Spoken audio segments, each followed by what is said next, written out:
Hello dear student, my name is Mahesh Kadam, working as a lecturer in Mechanical Engineering Department at DKT's Yashwantrao Saman Polytechnic, Ichalkaranji. I am going to teach you subject Basic Mechanical Engineering. We have already started our topic number first and this is a lecture number 10. So in this lecture, we are going to cover the definition of the boiler, various terms used in the boiler, requirements of good steam boiler and classification of the boiler. ठीक आहे. तर आजच्या आपण या lecture मध्ये तर बॉयलरची definition काय आहे, त्याचबरोबर बॉयलरच्या वेगवेगळे कंपोनेंट कोणकोणते आहेत, त्याच्याचबरोबर एखाद्या गुड स्टीम बॉयलरसाठी काय रिक्वायरमेंट असणार आहेत आणि क्लासिफिकेशन ऑफ द बॉयलर हे पॉइंट्स आपण आजच्या प्रेझेंटेशन मध्ये बघणार आहोत. ठीक आहे. तर एक्झॅक्टली पहिल्यांदा बॉयलरला जाण्याच्या अगोदर आपण थोडं मागच्या लेक्चरला थर्मल पॉवर प्लांट बद्दल डिस्कस केलं होतं. तर कशा पद्धतीने डिफाईन केलं होतं थर्मल पॉवर प्लांटला, असा प्लांट जो काय करेल, पॉवर प्रोड्यूस करेल with the help of thermal energy, that is heat energy. ठीक आहे. मग ज्याच्यामध्ये पहिल्यांदा काय होईल, तुमच्या हीट एनर्जीचं कन्व्हर्जन मेकॅनिकल एनर्जी मध्ये होईल आणि मेकॅनिकल एनर्जीचं कन्व्हर्जन इलेक्ट्रिकल पॉवर मध्ये होणार आहे. तर अशा प्लांटला आपण थर्मल पॉवर प्लांट असं म्हणत असतो. तर त्याच्यामध्ये बेसिक तुम्हाला 4 एलिमेंट्स महत्वाचे असे मी सांगितले होते. त्याच्यामध्ये पहिला एलिमेंट होता फीड पंप, बॉयलर, टर्बाइन आणि कंडेन्सर, असे 4 एलिमेंट्स हे महत्वाचे एलिमेंट्स होते. तर आपण एका लाईन डायग्राम मध्ये बघितलं तर बघा ते 4 एलिमेंट्स कशा पद्धतीने अरेंज केलेले असतात. हा तुमचा फीड पंप आहे, हा बॉयलर आहे, हा टर्बाइन आहे आणि हा कंडेन्सर आहे. ह्या डायग्राम मध्ये तुम्हाला ह्या कलर जे काय कलरच्या इंडिकेशन्स आहेत त्याच्यामध्ये बघा, जो ब्ल्यू कलर मध्ये दिसतो तो वॉटरचं इंडिकेशन आहे आणि जो ऑरेंज कलर मध्ये दिसतो स्टीम आहे आणि रेड कलर मध्ये दिसतो तुमचा हॉट किंवा फ्लू गॅसेस आहे. तर पंपचं फंक्शन काय आहे, पंपचं फंक्शन आहे की बॉयलरला काय करणे, वॉटर फीड करणे. बॉयलरचं फंक्शन काय आहे की इथं जे काय फ्युअल असेल, फर्नेस असेल, त्याच्यामध्ये जी काय कंबशन ऑफ द फ्युअल झाल्यामुळे जी काय फ्लू गॅसेस तयार होतील त्या हीटमुळं, त्या हीटच्या मदतीनं काय करणार आहे, तो स्टीम मध्ये कन्वर्ट करणार आहे. जे वॉटर आहे त्याचं कन्व्हर्जन स्टीम मध्ये कन्वर्ट करणार आहे. नंतर high pressure high temperature steam तुमच्या टर्बाइन कडे येणार आहे, स्टीम टर्बाइन कडे. त्यामध्ये त्या स्टीमची जी काही हीट एनर्जी आहे त्याचं कन्व्हर्जन तुमच्या मेकॅनिकल एनर्जी मध्ये होणार आहे आणि टर्बाइनचा हा शाफ्ट रोटेट होणार आहे. आणि हा रोटेट झाल्यानंतर हा जो काही शाफ्ट आहे तो आपण जनरेटरला कपल करणार आहोत. ठीक आहे. The shaft of the turbine is coupled to your generator. त्याच्यानंतर मग परत आपण काय करणार आहोत, टर्बाइन मधून जी एक्झॉस्ट झालेली स्टीम आहे ती आपण परत कंडेन्सर कडे आणणार आहोत. कंडेन्सर मध्ये परत त्याचं कंडेन्सेशन केलं जाईल, म्हणजेच त्याचं जे काय वेपर फॉर्म होता त्याचं कन्व्हर्जन आपण लिक्विड फॉर्म मध्ये करणार आहोत by rejecting its heat to the atmospheric air किंवा कुलिंग टॉवर कडून येणाऱ्या वॉटर मध्ये. आणि पुन्हा हे वॉटर आपण काय करणार आहोत, फीड पंपच्या साहाय्यानं बॉयलरला फीड करणार आहोत. तर अशा पद्धतीने इन जनरल थर्मल पॉवर प्लांटचं एक बेसिक वर्किंग याच्यामध्ये दिलेलं आहे. तर हे खूप बेसिक आहे.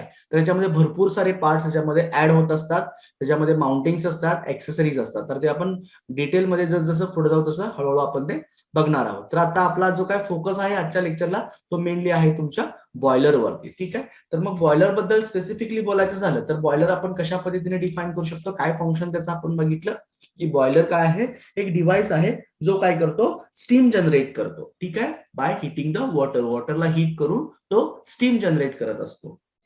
मग डिफाईन कसं करता येईल बघा, boiler is a device which generate steam on heating of the water. वॉटरला हिट करून तो काय करत असतो, स्टीम जनरेट करत असतो. तर सिंपल लाईन डायग्राम जर बघायला गेली तर बघा त्याची अशा पद्धतीने लाईन डायग्राम येणार आहे.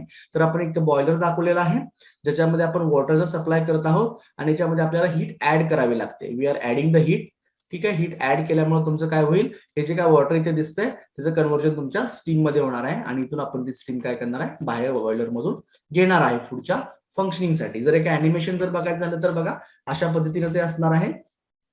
तुमचं फीड वॉटर इथून येत आहे, फ्लू गॅस जे आहेत कंबशन झाल्यानंतर ते इथून येत आहेत आणि या दोन्हीच्या मध्ये इंटरॅक्शन होऊन तुमचं जे काय वॉटर आहे त्याचं कन्व्हर्जन स्टीम मध्ये होत आहे. ठीक आहे. आणि हे फ्लू गॅस इथून असे बाहेर जात आहे. तर तुम्ही अॅनिमेशन मध्ये बघू शकता कशा पद्धतीनं इथून तुमचे फीड वॉटर येत आहे आणि फीड वॉटर मध्ये ज्यावेळी आपण हीट घेत आहोत त्याचं बबल्स तयार व्हायला लागलेत हीट होत असल्यामुळं आणि हळूहळू त्याचं कन्व्हर्जन स्टीम मध्ये व्हायला लागलेलं आहे आणि त्याचप्रमाणे तुमचे फ्लो गॅस असे इथून फ्लो व्हायला लागलेले आहे. तर एक जनरल आपण डेफिनेशन त्याची बॉयलरची बघितली. जर बॉयलरचा ऍक्च्युअल पिक्चर बघायचा झाला तर बघा अशा पद्धतीने ते बॉयलरचे काय पिक्चर्स दिसत आहेत. तर हा हॉरिझॉन्टल बॉयलर आहे, याची सेल जे आहे, सेल म्हणजे आपण त्याचं बाहेरचं आवरण म्हणत असतो, तर याची काय आहे सेल ते हॉरिझॉन्टल आहे, त्यामुळे आपल्याला हॉरिझॉन्टल बॉयलर असं म्हणत असतो. काही ठिकाणी व्हर्टिकल देखील असणार आहेत. ज्यावेळी आपण क्लासिफिकेशन बघणार आहोत त्यावेळी आपण ते डिटेलमध्ये बघायचं आहे. तर काही इमेजेस मी तुम्हाला दाखवलेत बॉयलरच्या. त्याचबद्दल जर आतला जर पार्ट बघायचाच असेल, जर कट सेक्शन बघायचं असेल तर बघा अशा पद्धतीनं काही कट सेक्शन असणार आहेत, त्याच्यामध्ये तुम्हाला आतलं सगळं त्याचं जे काय वर्किंग आहे ते दिसणार आहे, की कशा पद्धतीने कोणकोणते कंपोनंट्स कुठे माउंट केलेले आहेत. ठीक आहे, तर आपण काय करणार आहोत बघा, एक ह्या बॉयलरची मदत घेऊन आपण ते जे काही बॉयलरचे मेन कंपोनंट्स आहेत जे स्टार्टिंगला आता आपल्याला लागणार आहे त्याचा आपण स्टडी करणार आहोत. तर आपण हा एक बॉयलर घेतोय आणि या बॉयलरच्या मदतीनं, ह्या इमेजच्या मदतीनं आपण त्याचे जे काही महत्वाचे एलिमेंट्स आहेत जे आता आपल्याला स्टार्टिंगला लागणार आहेत ते वन बाय वन आपण स्टडी करत जाणार आहे. तर बघा हा बॉयलर सगळ्यांनी ऑब्झर्व करा केअरफुली. ठीक आहे, आता आपण त्या बॉयलरचे एक एक कॉम्पोनंट आणि त्याचा जो काही स्टडी आहे तो वन बाय वन करत जाऊया. जसजसे आपल्याला ते कॉम्पोनंट लागणार आहेत त्याप्रमाणे आपण बघत जाऊया आणि डिटेलमध्ये जे काय कन्स्ट्रक्शन आणि वर्किंग आहे तो स्पेसिफिकली तो बॉयलर ज्यावेळी आपण स्टडी करणार आहोत त्यावेळी आपण ते बघणार आहोत. तर सगळ्यात पहिल्यांदा कॉम्पोनंट बघा तुमचा कुठला येणार आहे, तर पहिल्यांदा येतं बॉयलर सेल. ठीक आहे, बॉयलर सेल जे असणार आहे, तर बघा ह्याच्यामध्ये सेल मध्ये आपण काय म्हणत असतो त्याचं आवरण. ठीक आहे, तर मग ह्याच्यामध्ये ह्या इमेज मध्ये तुम्हाला बॉयलर सेल कुठे दिसते बघा, तर अशा पद्धतीने तुमची ही काय बॉयलरची सेल असणार आहे. तिथे त्याचं नाव दिसत आहे, तर ही पूर्ण तुमची काय झाली बॉयलरची सेल झालेली आहे. तर याच्यामध्ये काय करत असतात, स्टीलच्या प्लेट्स असतात. स्टीलच्या प्लेट्स काय करतो आपण, त्या स्टीलच्या प्लेटला सिलेंड्रिकल फॉर्म मध्ये कन्वर्ट करत असतो. काय करतो, स्टीलच्या प्लेटला सिलेंड्रिकल फॉर्म मध्ये कन्वर्ट करतो आणि त्याला रिवेटिंग किंवा वेल्डिंग जॉईंट काय करत असतो, एकत्रित करत असतो. ठीक आहे, आणि त्याचे जे काय एंड्स आहेत, हॉलो एंड्स आपण काय करत असतो, परत प्लेटनं बंद करत असतो. तर मग कशा पद्धतीने डिफाईन करता येईल बघा, boiler सेलला it is a made up of a steel plates bend into cylindrical form and riveted and welded together. त्यामुळे आपण काय करतो, स्टीलच्या प्लेट्स आहेत त्याला बेंड करतो सिलेंड्रिकल फॉर्म मध्ये आणि रिवेटिंग आणि वेल्डिंगच्या मदतीने त्याला एकत्रित जोडत असतो. ठीक आहे, and plates are use to close the hollow ends of the boiler shell. जे काय जे हॉलो एंड्स असणार आहेत सिलेंड्रिकल फॉर्म मध्ये कन्वर्ट केल्यानंतर जे काय हॉलो एंड असणार आहेत ते जे काय एंड्स आहेत ते आपण परत प्लेटच्या मदतीने काय करत असतो, क्लोज करत असतो. तर ह्या स्पेसिफिकली ह्या डायग्राम मध्ये जी काय बॉयलरची सेल आहे ती कुठल्या फॉर्म मध्ये तुम्हाला दिसत आहे, सेमी हेमिस्पेरिकल फॉर्म मध्ये दिसत आहे. ठीक आहे, सेमी हेमिस्पेरिकल फॉर्म मध्ये ते काय तुम्हाला जी सेल दिसत आहे. तर हे तुमचा झाला पहिला कॉम्पोनंट. आता आपण येऊया दुसऱ्या कॉम्पोनंटकडे. दुसऱ्या कॉम्पोनंटकडे ज्यावेळी तुम्हाला येत आहे त्यावेळी तुम्ही काय म्हणता, ग्रीड. ठीक आहे, तर ग्रीड कडे बघा आपण ह्या मागच्या इमेज मध्ये जाऊया.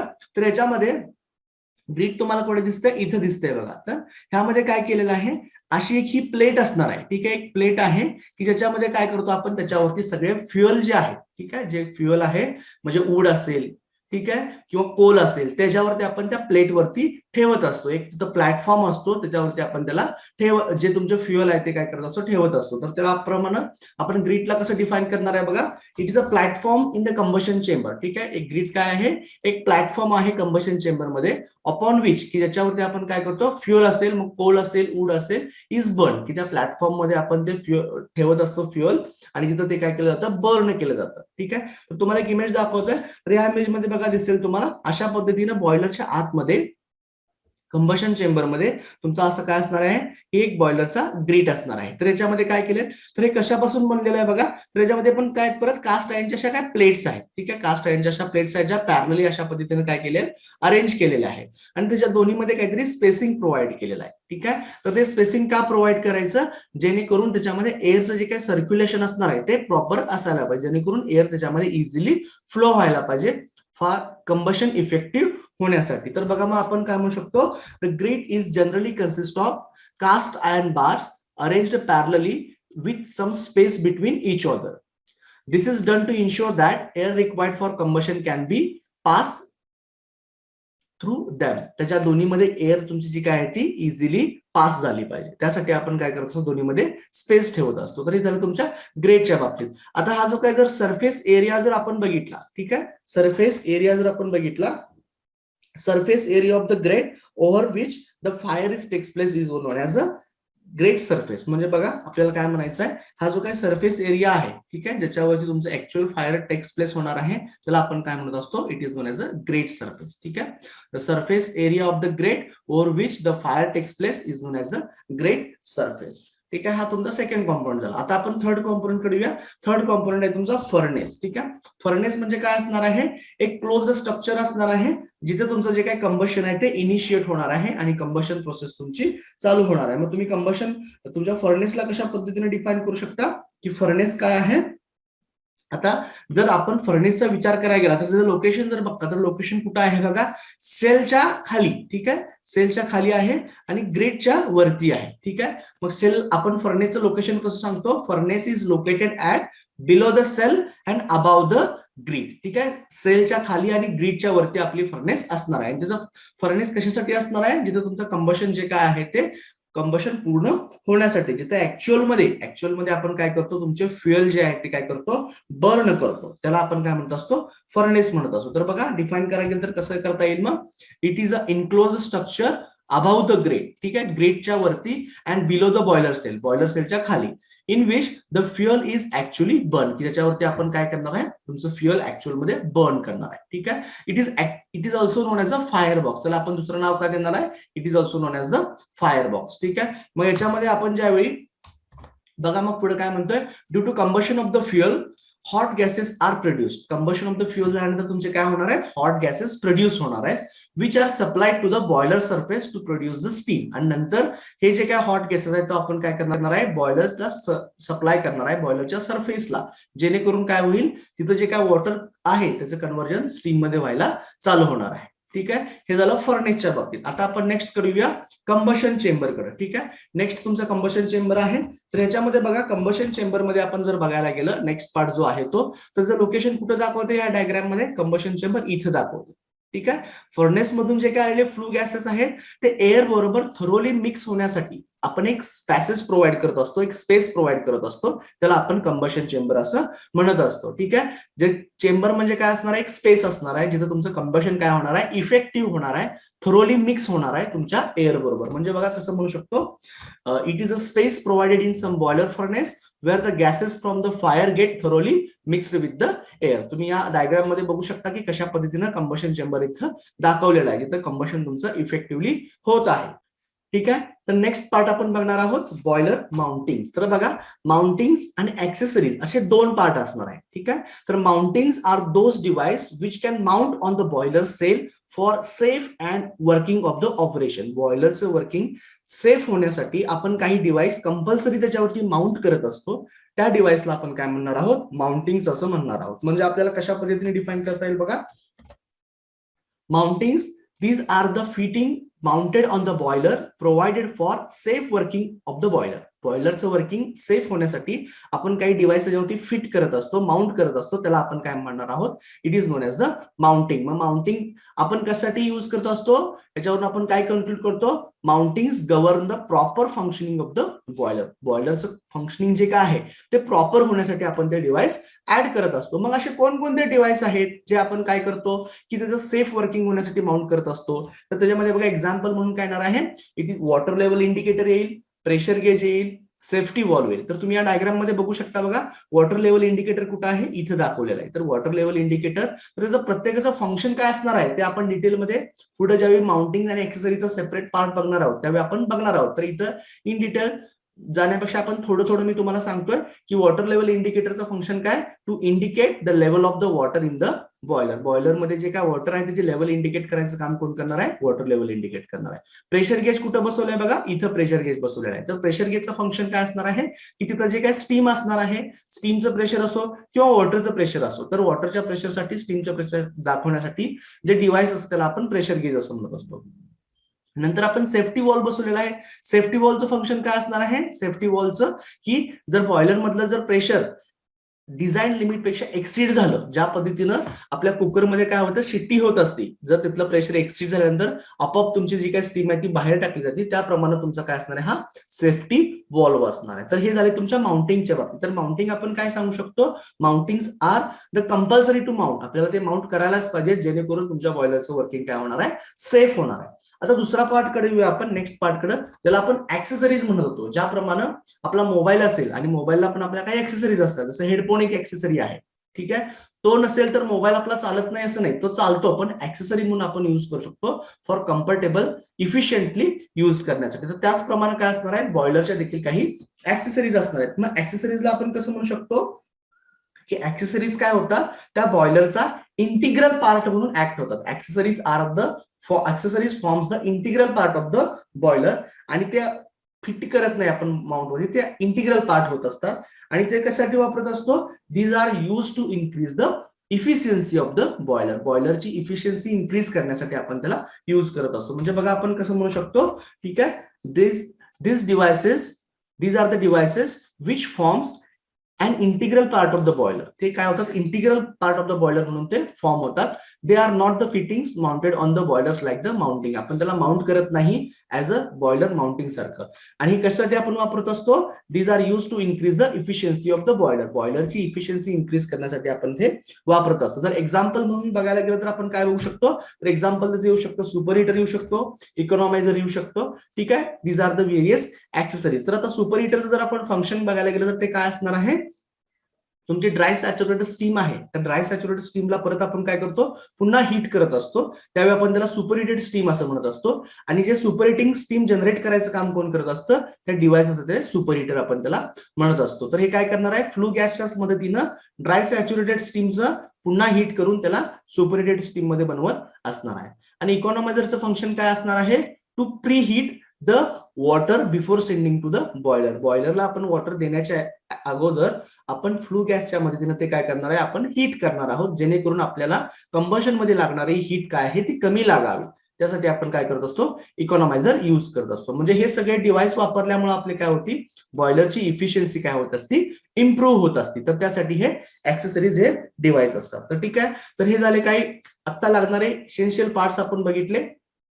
ह्याच्या डिटेल्स जे आहे ते आपण परत पुढच्या ज्यावेळी आपले लेक्चर्स असणार आहेत तेव्हा आपण बघणारच आहोत. तर आता आपण येऊया requirement of good steam boiler. ठीक आहे, तर requirement of good steam boiler, एखाद्या बॉयलर कडून ज्यावेळी आपण गुड म्हणत असतो, ठीक आहे, तर त्यावेळी गुड स्टीम बॉयलर साठी त्याच्या काय काय रिक्वायरमेंट असल्या पाहिजे. तर बघा काय काय त्याच्याकडून आपल्याला अपेक्षा असल्या पाहिजे. तर पहिल्यांदा सगळ्यात पहिलं काय असलं पाहिजे की गुड स्टीम बॉयलरने काय केलं पाहिजे, maximum possible quantity of steam त्यानं प्रोड्यूस केलं पाहिजे विथ मिनिमम फ्युअल कन्झम्पशन. कमीत कमी फ्युअल कन्झ्युम करून मॅक्सिमम त्यानं काय केलं पाहिजे, आपल्याला स्टीम दिली पाहिजे. म्हणजे आपण म्हणू शकतो बघा, a good steam boiler should produce maximum possible quantity of steam. त्याने maximum quantity of steam produce केली पाहिजे विथ मिनिमम फ्युअल कन्झम्पशन, कमीत कमी फ्युअल कन्झम्पशन मध्ये. ठीक आहे, त्याचं पहिलं झालं. नंतर बघा तुमचं जे काय बॉयलर्स असणार आहे त्याचं इन्स्टॉलेशन असेल, त्याचं वेट असेल, तर ते काय असलं पाहिजे, इकॉनॉमिकल असलं पाहिजे. सेकंड पॉईंट आपण बघू शकतो की good steam boiler should be economical to install and lighter in weight. त्याचं वेट देखील आपल्याला कमी असलं पाहिजे आणि त्याचं इन्स्टॉलेशन जे काय आहे ते इकॉनॉमिकल असलं पाहिजे. इकॉनॉमिकल असणार पाहिजे म्हणजे ते आपल्याला खर्चानं परवडणारं असलं पाहिजे. हे त्याचं दुसरं झालं. आता त्याचबरोबर बघा बऱ्याच वेळा काय होत असतं, तुमच्या लोडमध्ये फ्लक्च्युएशन्स होत असतात. तर फ्लक्च्युएशन्स होत असतील तर त्याप्रमाणे स्टीम जनरेशन असेल, ठीक आहे, त्या स्टीम जनरेशनच्या फ्लक्च्युएशनला आणि येणाऱ्या लोडवरती, जनरेटरवरती येणारा लोड, त्यामुळे टर्बाईन वरती येणारा लोड कमी किंवा जास्त पद्धतीचा असणार आहे. तर त्याचं जे काय फ्लक्च्युएशन आहे तर त्याला कोपअप करण्याचं काम कोणाचं असलं पाहिजे, बॉयलरचं असलं पाहिजे. आणि ती एका गुड रिक्वायरमेंट मध्ये येणार आहे. म्हणजे बघा काय म्हणू शकतो आपण, a good steam boiler should generate required quantity of steam rapidly according to the load on the steam turbine. Steam turbine वरती ज्या पद्धतीने लोड असणार आहे त्याप्रमाणे समजा आपल्याला जास्त स्टीमची गरज असेल तर त्या बॉयलरने इमिजिएटली रॅपिडली चांगल्या पद्धतीची स्टीम क्वांटिटी त्यानं रॅपिडली तयार करायला पाहिजे. ज्यावेळी लोड कमी असेल त्यावेळी देखील त्याने कमी जनरेशन करायला पाहिजे, so that efficiency of thermal power plant remain unaffected even if there is a fluctuating load. Fluctuating load जरी आला तरी थर्मल पॉवर प्लांटच्या इफिशियन्सीवरती कोणताही परिणाम झाला नाही पाहिजे. अशा पद्धतीने तुमच्या बॉयलरनं जी फ्लक्च्युएटिंग रिक्वायरमेंट आहे त्याला कोपअप केलं पाहिजे. ठीक आहे, तर आता आपण नेक्स्ट बघूया. नेक्स्ट आपण रिक्वायरमेंट कडे येऊया. It should be quick starting and should require little attention during operation. म्हणजे तुमचा जो काय बॉयलर आहे तो काय झाला पाहिजे, स्टार्ट लगेच झाला पाहिजे, स्टार्ट क्विकली झाला पाहिजे. आणि ज्यावेळी तो वर्किंग मध्ये असणार आहे त्यावेळी त्याला कमीत कमी आपलं अटेन्शन गेलं पाहिजे. It require little attention during the operation. तर हे झाले तुमच्या बॉयलर बद्दल. दुसरी गोष्ट त्याची जी काय स्पेस असणार आहे ती काय असली पाहिजे, कमीत कमी असली पाहिजे. म्हणजे आपण कसं म्हणू शकतो, it should occupy small space. तर तो स्मॉल स्पेस मध्ये ऑक्युपाय झाले पाहिजे. त्याला लागणारा जो फ्लोर स्पेस आहे, एरिया आहे, तो काय असला पाहिजे, कमीत कमी असला पाहिजे. नंतर त्याच्यामध्ये काय असलं पाहिजे बघा, जॉईंट्स. बघा, joints of the boiler surface should be few and they should be easily accessible for inspection. त्याचे काही बॉयलरचे जॉईंट्स असतील ते काय असायला पाहिजे, कमीत कमी असणार आहे. कारण त्याच्यामध्ये जे काय प्रेशर असणार आहे ते खूप जास्त असणार आहे. मग जेवढे जॉईंट जास्त असतील त्या ठिकाणी लिकेजचे चान्सेस जास्त असणार आहेत. म्हणून आपण काय म्हणतोय की एक गुड बॉयलर कशाला म्हणतोय की ज्याच्यामध्ये कमीत कमी जॉईंट्स असले पाहिजे. आणि कमीत कमी जॉईंट्स असले पाहिजेत आणि जे काय असणारे जॉईंट्स आहेत ते इझिली ऍक्सेसिबल असले पाहिजेत फॉर युअर इन्स्पेक्शन पर्पज. तर ते जे काही जॉईंट्स आहेत तर इन्स्पेक्शन करण्यासाठी आपल्याला इझिली अवेलेबल असले पाहिजेत. हे झालं तुमचं नेक्स्ट मध्ये जर आपण बघितलं तर बघा, mud and other impurities should be not deposited on the heating plates. ठीक आहे, मड म्हणजे जे काय तुमच्या आता वॉटर आपण घेणार आहे ते पूर्णपणे 100% क्लिनिंग असेल नाही. तर आपण ऍक्च्युली बॉयलरला फिट करण्याच्या अगोदर त्याचं प्युरिफिकेशन करत असतो. ठीक आहे, मग त्याचबरोबर कुठल्याही इम्प्युरिटीज तर त्या हिटिंग प्लेट्स वरती आल्या नाही पाहिजे. ठीक आहे, mud and other impurities should not be deposited on the heating plate. Deposit होणे म्हणजे काय, त्या हिटिंग प्लेटवर अक्युमुलेट होणे किंवा गोळा होणे, तर तिथं ते नाही झाले पाहिजे. नेक्स्ट मध्ये बघूया आपण. नेक्स्ट मध्ये काय सांगतोय की the boiler tube should be not accumulated by soot and water deposit. They should have sufficient strength to minimum wear and corrosion effect. बघा याच्यामध्ये काय असणार आहे, बॉयलर जे काय वॉटर असणार आहे तर वॉटर मधलं जे काय डिपॉझिट असेल, सूप म्हणजे जे तुम्ही राख असं म्हणत असता. ठीक आहे, जी काय काजळी अशी उडून जाते ती वरती, तर ते काय नाही झालं पाहिजे, it not accumulated by the tubes. बॉयलरच्या ट्यूब्स वरती ते अक्युमुलेट नाही झालं पाहिजे. आणि त्याची जी काय स्ट्रेंथ असली पाहिजे ती चांगली असली पाहिजे. कोरोजन जो इफेक्ट आहे तो कोरोजन इफेक्ट अवॉइड करायला त्याची स्ट्रेंथ काय असायला पाहिजे, चांगली असायला पाहिजे.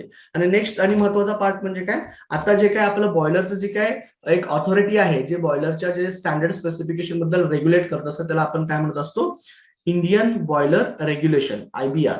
आणि ह्या IBR ने जे काय बॉयलरचे ऍक्ट बनवलेले आहेत त्या ऍक्ट नुसार तुमचा बॉयलर काय व्हायला पाहिजे, सेफली वर्क व्हायला पाहिजे. मग आपण काय म्हणू शकतो, it should satisfy the safety regulation as prescribed in boiler act. Boiler act मध्ये ज्या काही स्टँडर्ड सेफ्टी प्रिकॉशन्स दिलेल्या आहेत, ज्या आपल्या इंडियन बॉयलर रेग्युलेशन ऑथॉरिटीने दिलेल्या आहेत, त्या काय करायला पाहिजे, त्यांना फॉलो करायला पाहिजे. These are the various good requirement of the boilers. ठीक आहे, तर आपण एखादा बॉयलर गुड म्हणण्यासाठी आपण हे 9 पॉईंट्स बघितलेले आहेत. आता आपण नेक्स्ट कडे जाणार आहोत, क्लासिफिकेशन ऑफ द बॉयलर.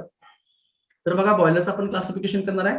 सगळ्यात पहिल्यांदा क्लासिफाय आपण कशा पद्धतीने करतोय, according to the content in the tube. तर ठीक आहे, तर ट्यूब मध्ये कोणता कंटेंट आहे त्याच्यानुसार याचे 2 पार्ट पडतात. एक असेल फायर ट्यूब आणि दुसरा असेल वॉटर ट्यूब. बघा, सिंपल कन्सेप्ट आहे. समजा अशा पद्धतीने तुमची जर ट्यूब असेल, ठीक आहे, ह्याला आपण ट्यूब जर कन्सिडर केली, ठीक आहे, तर ह्या ट्यूब मध्ये जर ह्या ट्यूब मधून जर आतमधून फायर फ्लो होत असेल आणि बाहेर जर वॉटर असेल, ठीक आहे, ट्यूब मधून काय फ्लो होत आहे, फायर, आणि बाहेर काय आहे, वॉटर, तर याला म्हणायचं फायर ट्यूब. आणि याच्या एक्झॅक्टली उलट, जर समजा ही ट्यूब आहे आणि ट्यूब मधून जर वॉटर फ्लो होत असेल आणि फायर जर तुमच्या बाहेरच्या साईडला असेल, फायर अशा पद्धतीने याच्यावरून जर जात असेल, तर याला म्हणायचं वॉटर ट्यूब बॉयलर. मग according to the content in the tube जर आपण कसं क्लासिफाय करू शकतो, याला म्हणायचं फायर ट्यूब बॉयलर, याला म्हणायचं वॉटर ट्यूब बॉयलर. म्हणजेच फायर ट्यूबच्या आतमध्ये आहे, वॉटर सराउंडिंग आहे, आणि वॉटर ट्यूब मध्ये काय आहे, वॉटर तुमच्या ट्यूब मध्ये आहे आणि फायर सराउंडिंग आहे. मग यानुसार कसं म्हणतो आपण, first is a fire tube or smoke tube boiler. याच्यामध्ये मग आपण कसं डिफाइन केलं, in fire tube steam boilers, flame or hot gases produced by the combustion of the fuel passes through the tubes, that is tubes contain hot gas. त्याच्यामध्ये काय असणार आहे, tube मध्ये तुमच्या हॉट गॅस असणार आहे. ठीक आहे, दिस heat from hot gases is conducted through the walls of the tube to surrounding water required for evaporation. म्हणजेच ह्या ज्या ट्यूब मधून कंडक्शन मोडनं तुमची जी काय आहे ती हीट काय होणार आहे, बाहेर येणार आहे, आणि जेणेकरून तुमचं काय होईल, वॉटरचं इव्हॅपोरेशन चालू होणार आहे. जर याचे एक्झाम्पल बघायला गेले तर आता बघा, बऱ्याचशा पद्धतीने आपण एक एक्झाम्पल जे बघणार आहे. तर एक्झाम्पल मध्ये बघा, सिंपल व्हर्टिकल बॉयलर असेल, कोचरॉन बॉयलर असेल, लँकिशायर बॉयलर असेल, कॉर्निश बॉयलर असेल, स्टॉक मरीन बॉयलर असेल, आणि लोकोमोटिव्ह बॉयलर असेल. These are the examples of your fire tube boiler. नंतर आपण येणार आहे बघा, वॉटर ट्यूब कडे येणार आहे. तर वॉटर ट्यूब मध्ये आपण काय सांगितलं की ट्यूब मध्ये वॉटर असणार आहे आणि फायर त्याच्या बाहेर असणार आहे. म्हणजे जे बघा कसं म्हणता येईल आपल्याला, in water tube steam boilers water is content inside the tube. ठीक आहे, वॉटर काय असणार आहे, ट्यूबच्या आतमध्ये असणार आहे. these water tubes are surrounded by the flames or hot gas from the outside. आणि आउटसाइड तुमचं काय असणार आहे, फायर असणार आहे. तर याप्रमाणे आपण काय म्हणू शकतो, वॉटर ट्यूब बघू शकतो. याचे एक्झाम्पल जर बघायला गेले तर बॅबकॉक विलकॉक्स बॉयलर असेल, स्टर्लिंग बॉयलर असेल, लॅमॉन्ट बॉयलर असेल, बेन्सन बॉयलर असेल आणि लाफलर बॉयलर असेल. तर हे एक्झाम्पल झाले तुमच्या बॉयलरचे. तर बघा एका सिंपल इमेज मध्ये आपण बघूया. तर याच्यामध्ये दिसते तुम्हाला हे वॉटर ट्यूब आहे, हे फायर ट्यूब आहे. तर तुम्हाला मी कसं सांगितलं क्लासिफिकेशन, ट्यूब मध्ये काय आहे त्याच्याप्रमाणे त्याचं ठरवायचं. ट्यूब मध्ये जर वॉटर असेल आणि फायर बाहेर असेल तर it is known as a water tube. Tube मध्ये जर फायर असेल आणि वॉटर बाहेर असेल तर it is known as a fire tube. आता ह्या केसमध्ये बघू शकता बघा की हा वॉटर ट्यूब आहे, तर फायर तुमचं बाहेर आहे आणि वॉटर तुमच्या ट्यूब मध्ये आहे, तर it is known as a water tube.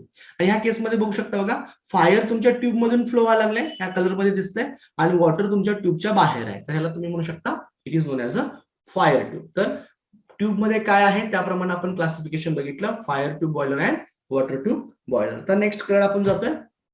Next मध्ये जाते according to the position of the furnace. According to the position of the furnace, याच्यामध्ये बघा फर्नेसची पोझिशन कशी आहे. According to the position of furnace, internally fired boilers और externally fired boilers. तर internally fired म्हणजे काय असणार आहे, तर तुमच्या बॉयलरच्या आतमध्येच, ठीक आहे, इंटरनली फायर मध्येच तुमची जी काय फर्नेस आहे ती बॉयलरच्या सेलमध्येच असणार आहे. तर मग कसं डिफाईन करतोय बघा, in internally fired steam boilers furnace is located inside the boiler shell. Boiler सेलच्या आतमध्ये जर तुमची फर्नेस असेल तर त्याला म्हणायचं इंटरनली फायर्ड बॉयलर. ठीक आहे, most of the fire tube boilers are internally fired. ठीक आहे, जे फायर ट्यूब बॉयलर्स आहेत त्याच्यामध्ये फायर तुमच्या आतमध्ये होती ते काय असतात, जनरली इंटरनली फायर्ड असतात. ठीक आहे, आता नेक्स्ट बघा काय म्हणणार आहे, मग इंटरनली फायर्ड नंतर दुसरं काय असणार आहे, एक्सटर्नली फायर्ड असणार आहे. मग त्याच्यामध्ये यामध्ये आपण इंटरनली फायर्ड कसं म्हणालो की तुमची जी काय फर्नेस आहे, फर्नेस बॉयलर सेलच्या आतमध्ये होती. आता काय असणार आहे, फर्नेस जर तुमच्या बॉयलर सेलच्या बाहेर असेल तर त्याला एक्सटर्नली फायर्ड असं म्हणणार आहे. नेक्स्ट पार्ट आता आपण बघणार आहे की एक्सटर्नली फायर्ड बॉयलर्स. बघा एक्सटर्नली फायर्ड बॉयलर मध्ये काय असणार आहे, तुमची जी काय फर्नेस आहे तर तुमची साईडला तर असेल किंवा अंडरनीथ असणार आहे. तर in externally fired steam boiler furnace is arranged underneath in a brick work setting. ठीक आहे, water tubes boiler generally are always externally fired. Generally जे वॉटर ट्यूब बॉयलर्स असतात ते एक्सटर्नली फायर्ड बॉयलर असतात. तर इमेज मध्ये तुम्ही बघू शकता बघा की याच्यामध्ये काय केले आहे, इंटरनली फायर्ड बॉयलर मध्ये काय आहे, तुमची फर्नेस जी आहे ती फर्नेस काय आहे तुमच्या बॉयलरच्या सेलमध्येच असणार आहे. This known as a internally fired. जर फर्नेस सेलमध्ये आत असेल तर त्याला आपण इंटरनली फायर्ड म्हणलो, आणि जर ती साईडला असेल बाहेर असेल तर त्याला आपण एक्सटर्नली फायर्ड म्हणलो. तर तुम्ही या इमेज मध्ये बघू शकता की फर्नेस याच्यामध्ये बाहेर आहे. तर हे सेकंड क्लासिफिकेशन झालं. आता थर्ड क्लासिफिकेशन कडे आपण आलो. According to the axis of the shell. सेलचा ऍक्सिस कसा असेल, जर बघा याच्यामध्ये दोन टाईप पडणार आहेत, एक व्हर्टिकल बॉयलर्स असणार आहेत आणि हॉरिझॉन्टल बॉयलर असणार आहेत. जर ऍक्सिस जो आहे तुमच्या सेलचा जर व्हर्टिकल असेल तर त्याला आपण व्हर्टिकल बॉयलर म्हणणार. ऍक्सिस जर हॉरिझॉन्टल असेल तर त्याला हॉरिझॉन्टल बॉयलर म्हणणार. म्हणजे बघा in vertical steam boiler axis of the shell is vertical. Example बघू शकता, सिंपल व्हर्टिकल बॉयलर किंवा कोचरॉन बॉयलर. ठीक आहे, these are the example of vertical boilers. Horizontal boiler मध्ये काय असणार आहे, त्याचा ऍक्सिस हॉरिझॉन्टल आहे. मग काय म्हणू शकतो आपण, in horizontal steam turbine axis of the shell is horizontal. त्याच्यामध्ये मग लँकीशायर बॉयलर असेल, लोकोमोटिव्ह बॉयलर असेल, बॅबकॉक अँड विलकॉक्स बॉयलर असेल. ठीक आहे, तर हे तुमचे बॉयलर झाले. एक्झाम्पलच्या फॉर्म मध्ये बघायला गेलं तर कसे येईल बघा, vertical boilers and horizontal boiler. तर ह्या केसमध्ये बघा ही तुमची सेल झाली, त्याचा ऍक्सिस कसा आहे, असा व्हर्टिकल आहे. So that's why it is known as a vertical boiler. आणि हा तुमचा काय हॉरिझॉन्टल बॉयलर आहे, त्याचा ऍक्सिसचा सेल कसा आहे बघा, हॉरिझॉन्टल बॉयलर. त्यामुळे याला आपण म्हणणार आहोत हॉरिझॉन्टल बॉयलर. हे झालं तुमचं नेक्स्ट क्लासिफिकेशन. आता आपण पुढच्या क्लासिफिकेशन कडे येऊया. According to the number of tubes. Number of tubes नुसार जर आपण बघायला गेलं तर याच्यामध्ये काय असणार आहे, सिंगल ट्यूब असेल तर आपण त्याला सिंगल ट्यूब बॉयलर म्हणणार आहेत, आणि एकापेक्षा जास्त ट्यूब असतील तर त्याला आपण मल्टी ट्यूब बॉयलर असं म्हणणार आहे. तर बघा सिंगल ट्यूब मध्ये काय असणार आहे, in single tube boilers there is only one fire tube और वॉटर ट्यूब. एकच फायर ट्यूब किंवा वॉटर ट्यूब असणार आहे. तर त्याच्यामध्ये एक्झाम्पल मध्ये आपण बघू शकता सिंपल व्हर्टिकल बॉयलर और Cornish boiler. Cornish boiler is an example of single tube boiler. ठीक आहे, आणि मल्टी ट्यूबला आपण काय म्हणणार आहोत, इथं सिंगल ट्यूब मध्ये फक्त एकच ट्यूब होती, मल्टी ट्यूब्युलर मध्ये काय असणार आहे, एकापेक्षा जास्त फायर ट्यूब किंवा वॉटर ट्यूब्स असणार आहेत. तर मग आपण कसं म्हणू शकतो बघा, in multi tubular steam boilers there are two or more fire tubes or water tube. त्याचे एक्झाम्पल बघायला गेलं तर Lancashire boiler, locomotive boiler, Cochran boiler, Babcock Wilcox boiler. These are the example of multitube boiler. जर याचं diagram बघायला गेली तर बघा सिंगल ट्यूब बॉयलर मध्ये तुम्हाला दिसेल कॉर्निश बॉयलर. तर याच्यामध्ये एकच ट्यूब आहे. तर हे सिंगल ट्यूब बॉयलर आहे. याच्यामध्ये तुम्ही ऑब्झर्व करू शकता की एकच ट्यूब आहे. तर ह्या साइड व्ह्यू मध्ये तुम्हाला क्लिअरली दिसेल बघा एक फायर साठी असणार आहे आणि एक सराउंडेड बाय द वॉटर आहे. तर ही एकच ट्यूब आहे. This is about single tube boiler.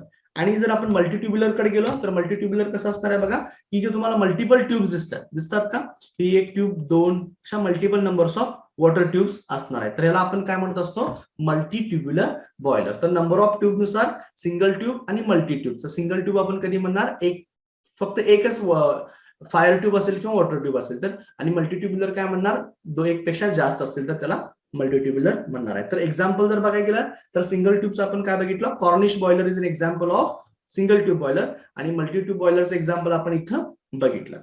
ठीक आहे. आता नेक्स्ट क्लासिफिकेशन कडे आपण येऊया. According to the method of circulation of the water. ठीक आहे.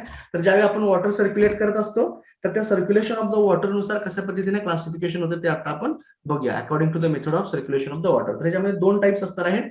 एक नॅचरल सर्क्युलेशन असणार आहे आणि एक फोर्स्ड सर्क्युलेशन असणार आहे. तर नॅचरल सर्क्युलेशन म्हणजे आपण काय म्हणू शकतो, तर वॉटर मॉलिक्युलचं जे काय सर्क्युलेशन होणार आहे ते नॅचरली जर होत असेल तर it is known as the natural circulation. आणि जर आपण एका एक्सटर्नल डिव्हाइसच्या मदतीनं म्हणजे पंप असेल तर त्याच्या मदतीने आपण करत असतील तर ते non as a forced circulation. तर बघा मग आपण काय म्हणू शकतो की इथं तुम्हाला एक एक्झाम्पल दिसेल. तर याच्यामध्ये बघा ऑब्झर्व करा. तर इथं काय केलं, एक बीकर आहे, त्या बीकरमध्ये वॉटर आहे आणि ज्यावेळी आपण इथं हीट प्रोव्हाइड करतो, हीट प्रोव्हाइड केल्यानंतर हे जे काय वॉटर मॉलिक्युल्स आहेत हे वॉटर मॉलिक्युल्स काय करतायत, वॉटर मॉलिक्युल्स नॅचरली वरती जातात. बघा ह्याच्यामध्ये एक कन्सेप्ट आहे की ज्यावेळी तुम्ही वॉटर मॉलिक्युल्सला हीट करत असता त्यावेळी काय होते, वॉटर मॉलिक्युलची डेन्सिटी कमी होती. हिटिंग केल्यामुळे डेन्सिटी कमी होतात आणि जे मॉलिक्युल्स डेन्स कमी आहेत, आपण डेन्सिटी मध्ये बघितलंय बघा की ज्याची डेन्सिटी जास्त आहे तो काय करेल, बॉटमला यायला बघेल, आणि हिटिंग केल्यामुळे डेन्सिटी कमी झाली, कमी डेन्सिटी झाल्यामुळे तो काय करेल, वरती अशा पद्धतीनं मूव्ह व्हायला बघणार आहे. तो अशा पद्धतीनं वरती जाणार आहे, लो डेन्सिटी वाला, हाय डेन्सिटी वाला काय होणार आहे, खाली येणार आहे. तर अशा पद्धतीनं बघा, तर तुम्ही बघू शकता की कशा पद्धतीने त्याच्यामध्ये सर्क्युलेशन होत आहे. तर हे जे काय मॉलिक्युलचं सर्क्युलेशन आहे हे नॅचरल पद्धतीने जर होत असेल तर त्याला आपण काय म्हणत असतो, it is known as natural circulation boiler. म्हणजे बघा आपण याच्यामध्ये क्लासिफिकेशन केलं according to the method of circulation of the boiler. पहिला नॅचरल सर्क्युलेशन बॉयलर, त्याच्यामध्ये आपण कसं म्हणलो, in natural circulation steam boilers water is circulated by natural convection current. ठीक आहे. नॅचरल कन्व्हेक्शन करंट कशाला म्हणायचं, जो आता आपण मगाशी बघितला अॅनिमेशन मध्ये की डेन्सिटी डिफरन्समुळे ऑटोमॅटिकली काय व्हायला लागले, हाय डेन्सिटी वाले लो डेन्सिटी वाले मॉलिक्युल्स ऑटोमॅटिकली वर चालले आणि वरचे हाय डेन्सिटी वाले खाली यायला लागले. तर हा जो काही कन्व्हेक्शन करंट आहे त्याच्यामुळे जे सर्क्युलेशन होत असतं त्याला आपण म्हणणार आहोत नॅचरल सर्क्युलेशन करंट. ठीक आहे. आणि दुसरा पार्ट आपण बघितलं फोर्स सर्क्युलेशन. तर ते मॉलिक्युलचं सर्क्युलेशन होण्यासाठी जर आपण एक्सटर्नल डिव्हाइस कुठला बसवला तर त्याला आपण म्हणणार आहोत it is known as force convection. ठीक आहे. Force circulation boiler. बघा in force circulation steam boilers water is forcefully circulated by the centrifugal pump which is driven by the external power. इलेक्ट्रिसिटीचा वापर करून आपण पंप ड्राईव्ह करणार आणि त्या पंपच्या मदतीनं तुमचे जे काय वॉटर मॉलिक्युल्स आहेत त्याचं सर्क्युलेशन करत असू तर त्याला आपण म्हणणार आहोत it is known as the force circulation boiler. Next classification कडे येऊया. नेक्स्ट क्लासिफिकेशन आहे अकॉर्डिंग टू द यूज. तर यूज नुसार बघा कसं करता येईल, तर जे दोन कॅटेगरी पडत असतात यूज नुसार, एक स्टेशनरी बॉयलर आणि दुसरा मोबाईल बॉयलर. स्टेशनरी याचा अर्थ काय होतो, तो बॉयलर तिथल्या तिथं स्टेबल असणार आहे, स्टेडी असणार आहे, त्याची आपण मुवमेंट करू शकणार नाही. जनरली जे पॉवर प्लांट मधले बॉयलर्स असतात ते काय असतात, स्टेडी असतात, स्टेशनरी असतात. आणि जे मोबाईल बॉयलर आपण कशाला म्हणणार आहे, जे इझिली मूव्ह होत असणार आहे. तर बघा त्याच्यामध्ये येणार आहे पहिलं स्टेशनरी बॉयलर्स. मग स्टेशनरी बॉयलर्स मध्ये आपण काय बघितलं, these boilers are named as a stationary boilers because they do not move from one place to another place. ते एका ठिकाणाहून दुसऱ्या ठिकाणी इझिली मूव्ह होत नाहीत. मूव्ह होत नसल्यामुळे आपण त्याला काय म्हणत असतो, it is known as a stationary boilers.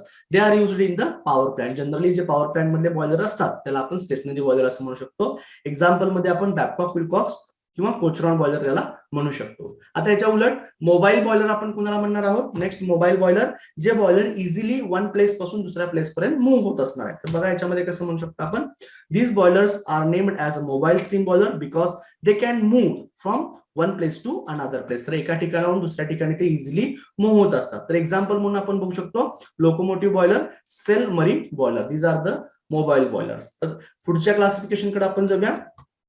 According to the source of the heat. ठीक आहे, सोर्स ऑफ द हीट आपण कुठल्या पद्धतीची देत असतोय त्यानुसार त्याचं क्लासिफिकेशन कसं होत असणार आहे बघा, की फ्युएल आपण कोणतं देतोय.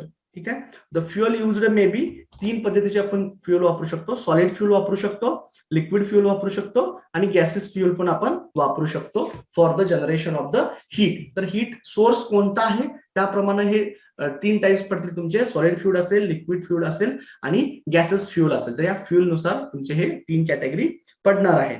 तर नंतर बघा काय म्हणतोय, की on the combustion of this fuel hot gas are generated in the furnace then which are then supplied to the boiler for heating of the water and converted into the steam. ठीक आहे, हे सोडून, ठीक आहे, हे सोडून fuel आपण दुसरं काय याच्यामध्ये वापरू शकतो का बघा. In addition to this other heat sources are nuclear energy. ठीक आहे, न्यूक्लिअर एनर्जी आपण वापरू शकतो, इलेक्ट्रिकल एनर्जी वापरू शकतो किंवा हॉट वेस्ट गॅसची एनर्जी देखील आपण वापरू शकतो as a formed as a bio products of chemical process. एखाद्या केमिकल प्रोसेसचा बाय प्रोडक्ट्स आहे जो काय करतो, हॉट आहे, तर त्याला देखील आपण काय करू शकतो, ऍज अ हीट सोर्स म्हणून वापरू शकतो to generate the steam. These are the various classification we have studied. तर आता आपण आजच्या ह्याच्यामध्ये बॉयलर म्हणजे काय असतो, त्याची डेफिनेशन काय आहे, त्याच्या महत्वाच्या कोणकोणत्या टर्म्स असणार आहेत, रिक्वायरमेंट्स ऑफ बॉयलर्स कोणकोणत्या आहेत हे स्टडी केलं आणि त्याचबरोबर क्लासिफिकेशन ऑफ द बॉयलर्स आपण स्टडी केलेलं आहे. तर नेक्स्ट लेक्चरला आपण काय करूया, याचा पुढचा पार्ट कंटिन्यू करूया. ठीक आहे, ओके, थँक्यू.